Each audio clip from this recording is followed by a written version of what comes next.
OnePlus 12 got overwhelmingly positive feedback in the past few weeks, and it looks like the Chinese brand has its mojo back. But is number 12 really that good? Let's inspect.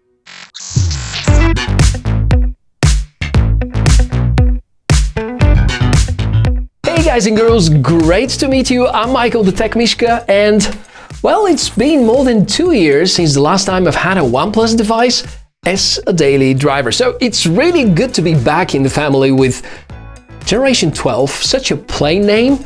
I think most other makers should really learn from OnePlus about product naming. Now, I've had long enough time to thoroughly test it, bring it to Paris and make a lot of photos and videos for you so that we can try out the camera. I've been actively comparing it against Xiaomi 14 and actually figuring out everything that really matters. The strong, the weak sides, those that are rather insignificant, basically everything that you have to know about the OnePlus 12. Let's dive into it.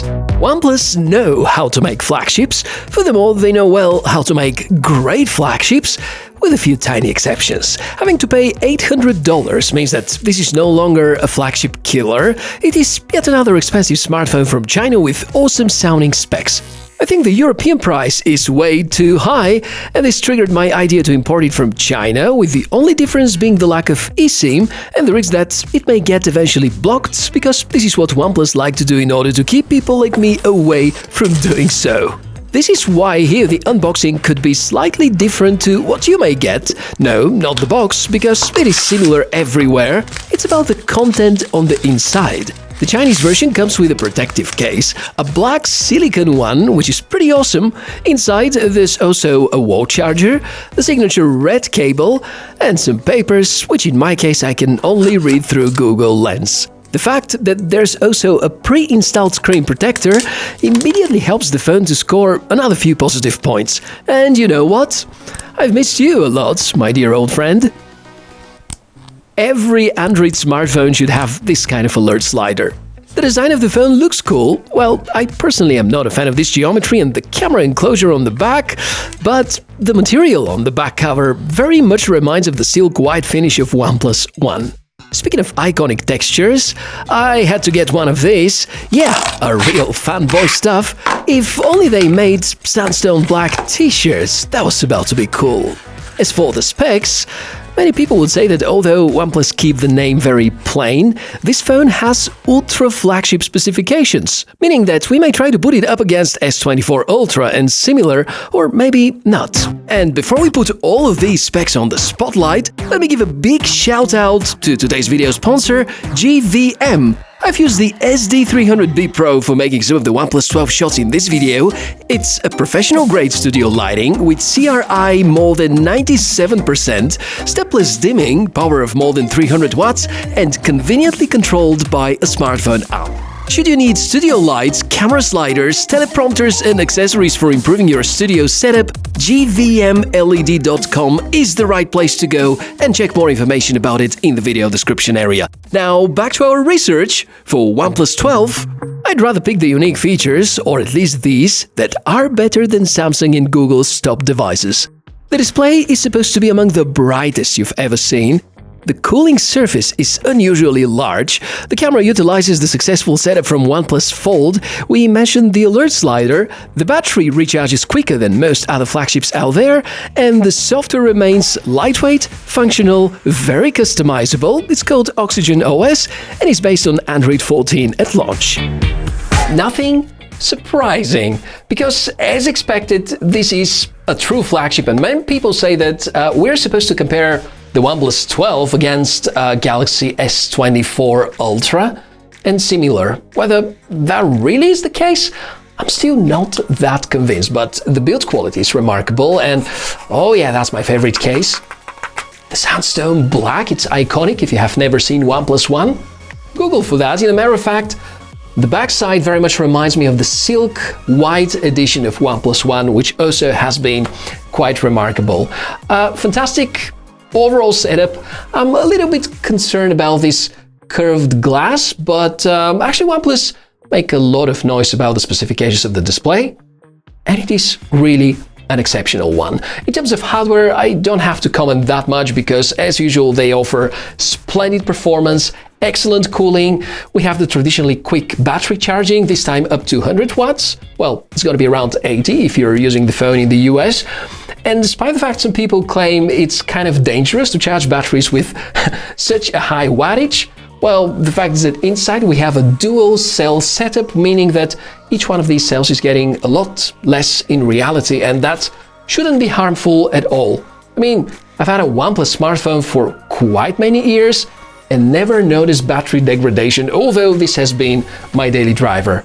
Now, the big question mark, as usual, is about the camera, because OnePlus are famous for making exceptionally good smartphones where almost everything is perfect. Everything but the camera. Let's go straight to the point. The portrait mode on OnePlus camera is not as good as I hoped it is.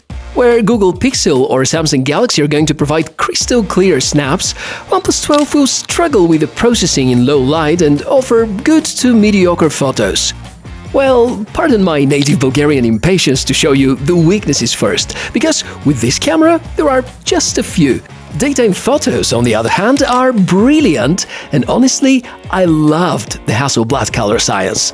It looks even better on the display, and finally, it feels as if everything has been thoroughly designed to work together in the perfect synergy way.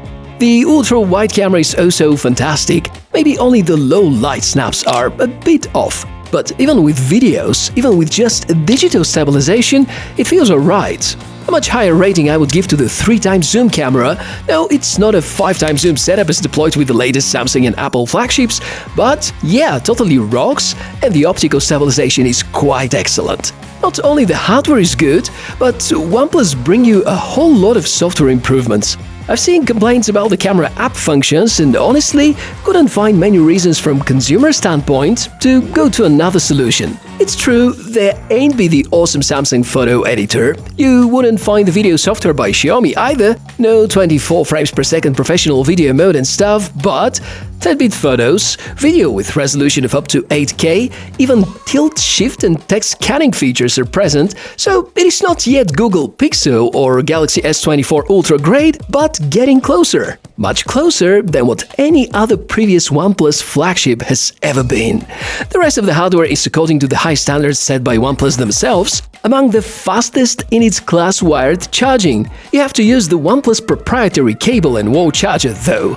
There also is 50-watt wireless charging, which puts to shame almost all the other high-end 2024 smartphones. But it is not just the charging. It's the fact that Oxygen OS is so well balanced that the battery life is insanely good. Looks like there finally is Android built which can challenge One UI about battery consumption effectiveness, and this without aggressively hibernating apps. So I'm not gonna spend much time talking about the overall performance in the gaming. The 12 is expectedly on the front row about utilizing the Snapdragon 8 Generation 3's resources, and I'm quite certain that it will stay snappy and great during these 5 years of support promised by the maker. Oh yeah, they fall behind Google and Samsung, but come on, be realistic. How many people do you know that use their phones for more than 5 years?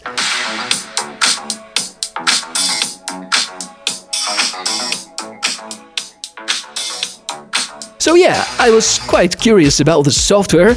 In fact, Oxygen OS has changed a lot since the last time I've used it, and it seems to have adopted a lot of the Color OS functions, and it already provides similar experience to what you would get from a Realme phone, let's say. But at the same time, it keeps its unique snappiness and aesthetic design. Maybe I happen to like it better even than the pure Google Pixel's experience. It's just so good. And while it is very customizable, there are some things that annoy me a bit. Little software bugs which shouldn't be there. For instance, I caught the phone's screen staying awake for a few times without obvious reasons. There's no longer the possibility to use the default double-press the power button in order to launch the camera function. On the other hand, some nice traditional features get the OnePlus treatment via gestures. Oh, and there's a bit of Oppo bloatware. You're gonna get less pre-installed apps as compared to Samsung or Xiaomi, for instance. Now, are you looking for drawbacks? Besides the mentioned bloatware, the portrait mode remarks, and the unusually high price for Europe, I think that's it. A reasonably short drawback section this time. In the end, is it the perfect smartphone? Well, nobody's perfect, but this here is close to perfect. Yes, in some ways it might even be better than Galaxy S24 Ultra. About battery endurance, about battery charging speeds, maybe the display is somewhat better despite the fact it's kind of curved. Overall design is something I totally like a lot more. And even in terms of software, it has its really strong sides.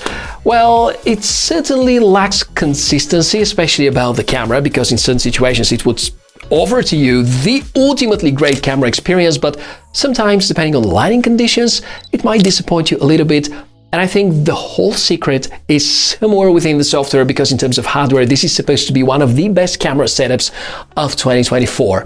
Am I going to recommend it? Easily. Especially if you live in the United States, where the price is around $800, that's a very easy smartphone to recommend. Here in Europe, for 1,000 euro, it kind of hurts. That's why I imported mine from China and have the Oxygen OS on top. So far, no problems, no region lock, but yeah, you never know what's gonna come next. Well, that's my take on the OnePlus 12, maybe the best 2024 flagship, especially if OnePlus push and release the proper kind of software updates. And it's interesting to hear from you. What do you think? Is it really as good as most people say it is? The comments are the right place to talk about it. In case you want to support me or my work here on the channel, you can see the video description area for more links and information. As usual, it's been a great pleasure to prepare all of that for you. I'm Michael, the TechMishka. Can't wait to see you in the next video, so subscribe. Bye.